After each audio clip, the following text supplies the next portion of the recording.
Hello guys. Welcome again to my YouTube channel. So yun guys, bago natin simulan yung tutorial, make sure naka-subscribe ka, click the notification bell para updated sa mga tutorial natin guys. Siyempre guys, magandang umaga, magandang tanghali, magandang magandang gabi, kung anong oras mo ito napapanood itong video to.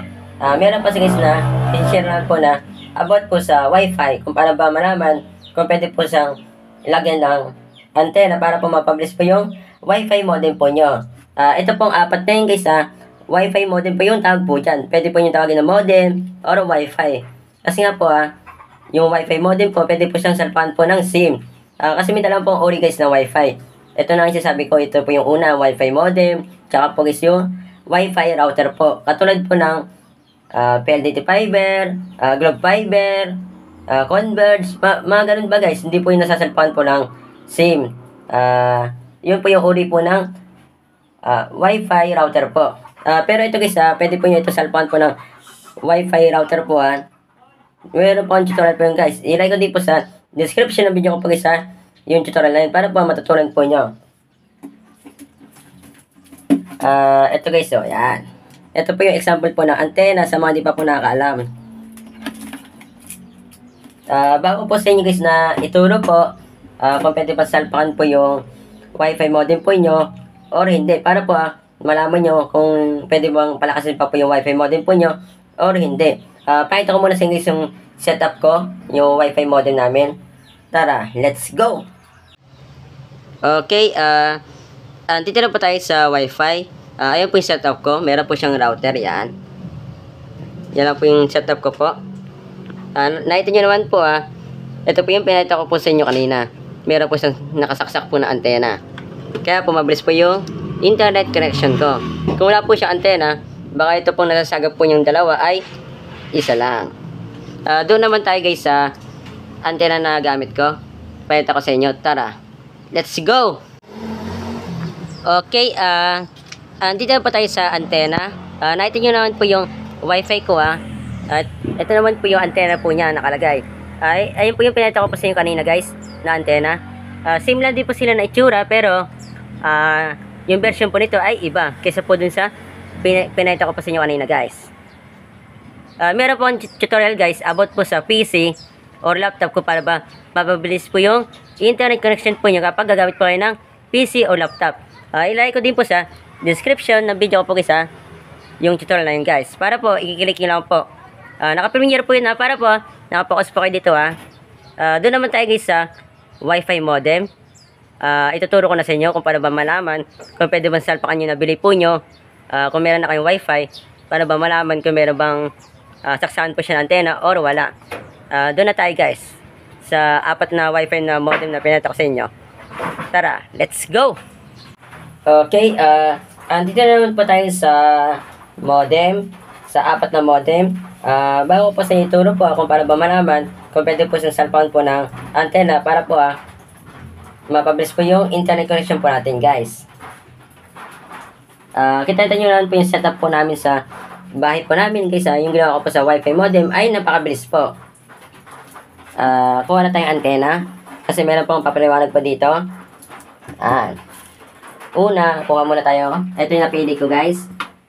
Ito guys hindi ko po siyang rekomenda kasi nga po isa lang po yung saksakan po yung nabilog.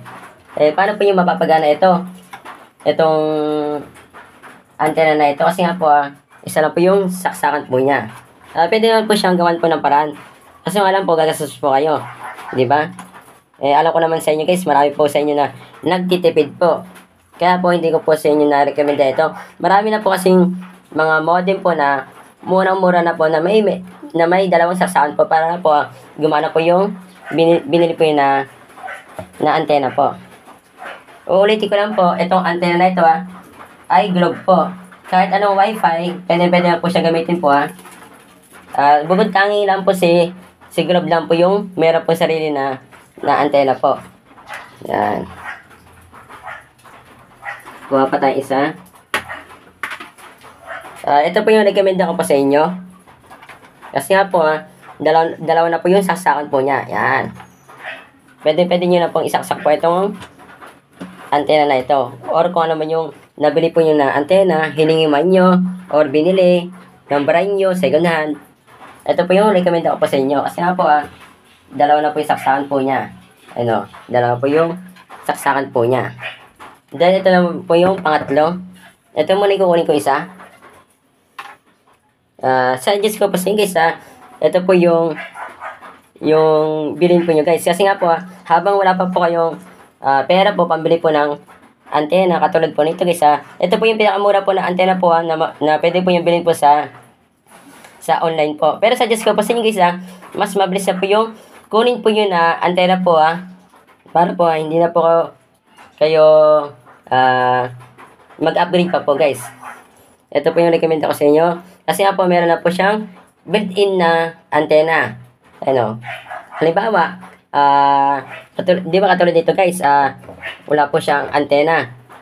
Hindi po siya mareremedyohan guys kapag walang antena guys. Dito naman po sa Wi-Fi modem po na CLT S10G, kapag wala pa po yung antena katulad po nito guys, pwede pa po siyang maremedyohan kasi nga po meron po siyang built-in na antena guys. Yan. Huwag kayo guys na bibili po agad-agad ng Wi-Fi kapag meron po naitagis na merong ganito po kasi po meron po mga Wi-Fi modem na hindi po natatanggal yung ganito. Yan. Hindi po natatanggal para po masalpakan po yun ng antena katulad po nito. Yan. Depende po sa inyo kung saan nakalagay po yung saksakan po ng antena, kung dito sa gilid or dito sa gitna or dito kung saan. Depende po sa inyo kung ano po yung nabili po na Wi-Fi modem po kung saan po nakalagay po yung saksakan po niya. Ito po yung ginagamit ko po guys na na Wi-Fi modem. Yan. Kasi guys, hindi na po kayang remedyohan po sa lugar po namin guys itong antena na ito. Kaya buli pa po guys na mumurahin po na antena. Yun po yung sinasabi ko po sa inyo guys na wag po kayo bibili po agad ng Wi-Fi modem. Mas na meron po kayo nakitang ganito guys paano guys yung nabili po nyo? Hindi kayong remedyohan po sa sobrang bakal, di ba? E di sayang bibili lang po kayo ng ibang Wi-Fi modem para po masalpakan naman po ng ganito guys na antena para pabulis po yung internet connection po nyo. Yun lang guys yung sinishare ko po sa inyo sa pagbili po ng Wi-Fi modem. Ito na po yung pinakalas. Ito yung hindi ko rekomenda. Yan. Ito guys, murang-mura lang po ito sa online po Naka-offline na po siya. Kahit anong SIM, pwede yung salpakan. Ito yung unang-unang ginagamit ko po na mahigit 2 buwan ko lang po siya nagamit kasi nga po napakabagal po. Bawal po siyang salpakan po ng antena. Meron pong ako nakita po sa mga online, pwede daw po itong salpakan po ng antena kasi nga po ginagawan po nila ng paraan, bubutasan po nila, then dalagan po ng saksakan po ng antena. Hindi ko po recommenda po yung kasi ginawa na po ng paraan nyo para lang po gumana po ito yung signal po nito guys yung kung ano lang pinasasagap nito mismong Wi-Fi modem na ito, siya lang po yan. Hindi po ito nababasa guys ng Wi-Fi modem na ito kasi nga po ginawa na po ng paraan para po masalpakan po ng antena. Hindi po siya nababasa guys, kaya useless lang din po yung bibilihin po nyo guys na Wi-Fi modem na ginawa na po ng paraan para po masalpakan po ng antena. Yun lang guys, sinishare ko pa sa inyo sinishare ko po itong video na ito guys kasi marami po ako nakita guys na naka-SIM pa po guys yung ginagamit po nila sa Wi-Fi po nila kasi nga po sa panahon ngayon guys marami pa pong murang unlimited internet po guys na pang isang buwan, yung iba naman ilang buwan. Ilagay ko din po sa description ng video ko po guys yung about po sa load na pwede po yung i-load po sa Wi-Fi kapag gagamit po kayo guys ng Wi-Fi po ilagay ko din po sa description ng video ko po guys yung tutorial na yun. Pakashare po ito mismo video sa mga kakilala nyo guys na naka-Wi-Fi pa po guys at ginagamit pa po nila guys na Wi-Fi yung nasasalpakan po na SIM. Pati na rin po sa mga nababagalan po sa internet connection po nila sa Wi-Fi po nila. Kapag sinari ito mismo video sa mga kakilala nyo guys kahit na din yung kakilala dadami itong views, mas madami tayong natanong na tao. Yun lang po. Maraming salamat po. God bless po. Ingat po kayo.